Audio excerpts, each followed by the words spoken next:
Governor Romney, let's look a little deeper at the business record that you're talking about. In a nutshell, what your opponents here are saying is that Bain Capital and other private equity firms buy companies, load them up with debt, take the profits, and then head for the exits. Let's look at another example and allow you to respond through that.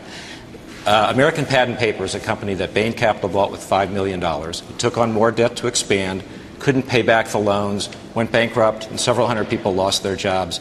Bain Capital, though, took $100 million in profits and fees. Does that show a flaw in the Bain Capital model, or is that just the rough and tumble of American capitalism? Well, first of all, you never want to see an enterprise go bankrupt, and you never want to see anyone lose a job.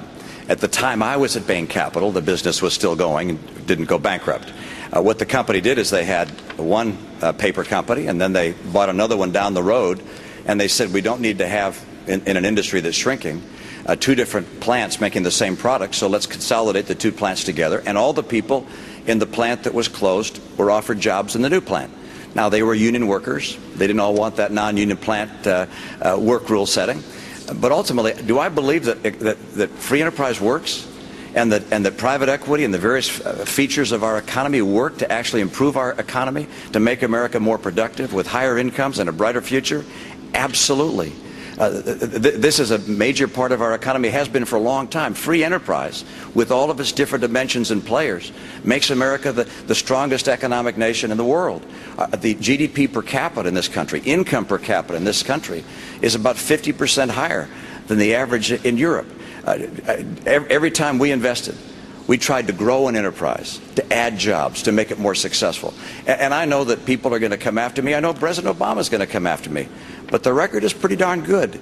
You look at places like Staples, Bright Horizons, that steel company I talked about, the Sports Authority, they alone added 120,000 jobs as of today.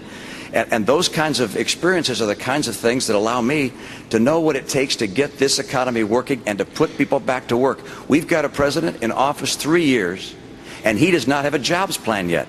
I've got one out there already, and I'm not even president yet. Thank you. Kelly Evans with the Wall Street Journal. Congressman Paul, this morning when he suspended his campaign, Governor Huntsman said the Republican presidential race has, quote,